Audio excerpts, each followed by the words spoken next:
আসসালামু আলাইকুম। ঈদ মোবারক। আজকে ঈদের একটা বিশেষ দিন।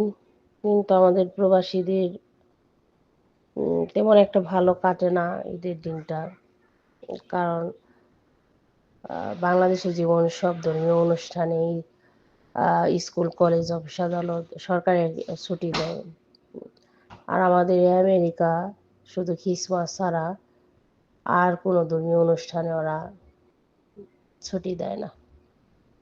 তো আজকে স্কুল, কলেজ সবকিছুই খোলা ছিল, অফিস, আদালত। আজকে আমাদের শুক্রবার। আর শনি রবিবার ঈদ পড়লে আর কি মুসলিম ধর্মীয় যারা আছে তারা বেশি খুশি হয়। আজকে আবার আমার বড় ছেলের আজকে আবার রেজাল্ট দিব স্কুলে, ওই জায়গায় যাওয়া লাগবো। এই জন্য আর আমি ছুটি আনি নাই, ওদের সকালবেলা উঠে স্কুলে দিয়ে আসছি। ওর আজকে রেজাল্ট দিব, একটু পরে যাব রেজাল্টের জন্য। প্যারেন্টসদের ডাকা হয়েছে ওই জায়গায়। আর এমনি তো আমার মনটা তেমন একটা ভালো না। 2024 সালে 20 রমজানে আমার আব্বা দুনিয়া থেকে চলে গেছে। আমার আব্বা, আমার বড় দুলাভাই এই পৃথিবীতে নাই। তাদের জন্য মনটা খুব খারাপ। এই দুইটা মানুষের জন্য আমার মন খুবই খারাপ। প্রতি বছর ঈদের দিনে সকালে আব্বাকে ফোন দিতাম, খোঁজ খবর নিতাম। এখন আর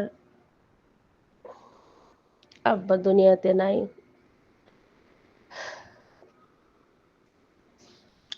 তো যাই হোক, এই ঈদের একটা দিন আমার শুধু কান্না পায়। আমার মনে চায় আমি বাংলাদেশে চলে যাই। এখানে ঈদ রে ঈদ মনে হয় না, কারো বাসায় যাওয়া আসা নাই, যার যার কাজে সে ব্যস্ত। ব্যস্ত একটা শহর এখানে। আর বাংলাদেশে যখন ছিলাম, মা বাবা ভাই বোন নিয়ে যে ঈদের যে একটা আনন্দ, একটা আমেজ আমাকে শুধু পিছু টানে। আমার মন চায় আমি বাংলাদেশে চলে যাই, সেই দিনগুলো আবার ফিরে পেতাম। কিন্তু চাইলে তো আর ওই দিন আর আসা সম্ভব না, আর আসবেও না। তো আমি আমার মতো করে রান্না বান্না করে স্বামী বাচ্চাদের সবাই নিয়ে একসাথে খাইলাম।